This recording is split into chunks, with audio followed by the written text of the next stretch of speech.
Con probabilidad, la cooperación es la característica más genuinamente humana, aquella que nos hace diferente de otras especies. En concreto, este rasgo ha sido el que le ha permitido a la especie humana sobrevivir entre otras especies más fuertes.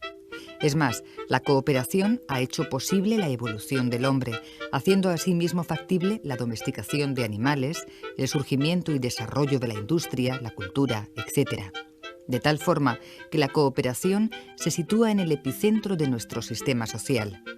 Aunque en el interior del entramado social existen instituciones, la escuela por ejemplo, que aún no han interiorizado convenientemente los valores cooperativos.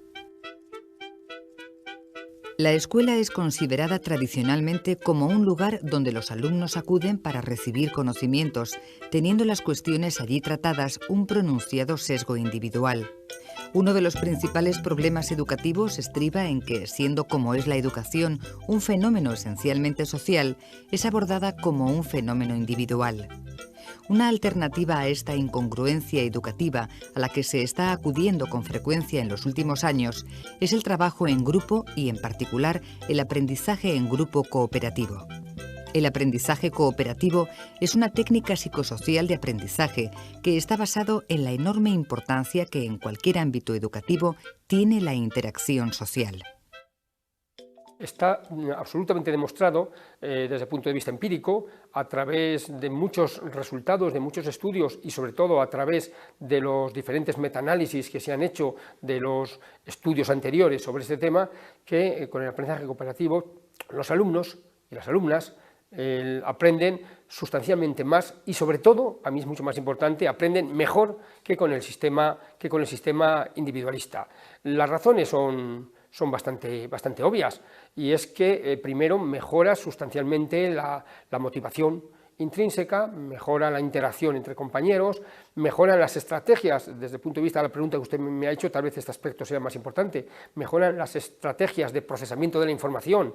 Está obligado el alumno con esta técnica a aprender para hablar. No es lo mismo aprenderse una materia para examinarte de ella por escrito o que tener luego que explicarla tú. Yo siempre digo que aprendemos mucho más enseñando que aprendiendo, porque cuando estás obligado a aprender algo para enseñarlo tú, tienes que dominarlo bien, tienes que utilizar estrategias cognitivas y estrategias de aprendizaje cualitativamente mejores que cuando tienes que estudiarlo solo para examinarte, por ejemplo, con pruebas de tipo test.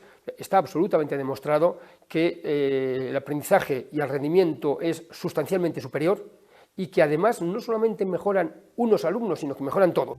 Para hablar de grupos de aprendizaje cooperativo no es suficiente con que los alumnos se reúnan en grupos en clase, tienen que cumplir una serie de requisitos. Entre ellos los fundamentales son, por ejemplo, pues que sean grupos pequeños, por ejemplo entre 4 y 6 alumnos.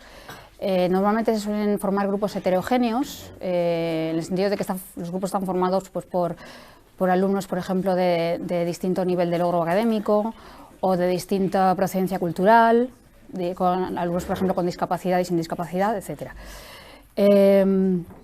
Otra característica de estos grupos es que el trabajo que hacen lo hacen interactuando y la relación entre ellos es interdependiente, quiere decir que el resultado de cada uno depende del trabajo de todos.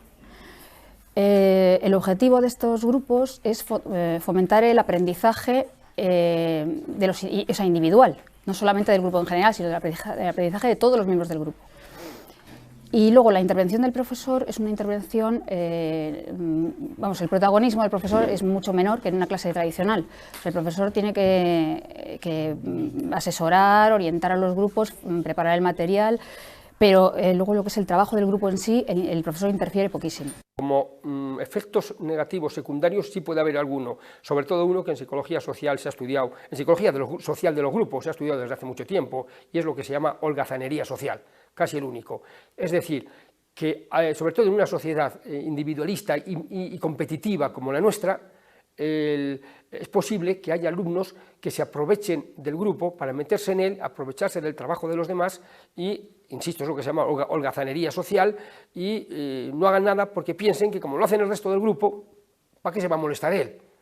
El peor de los casos de lo que estoy comentando es que llegara un momento que eso hicieran todos y cada uno y que al final no trabajara ninguno, pero existen resortes en estas teorías y estas técnicas de aprendizaje cooperativo que prácticamente lo impiden. Fundamentalmente utilizando lo que se llama responsabilidad individual a través de los exámenes, pues por ejemplo, que el examen sea individual aunque el trabajo haya sido grupal, y más importante todavía, a través de la distribución de las tareas. En contra de lo que a veces se cree, si tú a los niños o a los adolescentes le das responsabilidad, se comportan responsablemente, con las excepciones que pueda haber. Si no le das responsabilidad es cuando no se comporta responsablemente. Si le das la responsabilidad de que para que los demás del grupo aprendan, tiene que aprenderse el primero bien su lección, suelen hacerlo,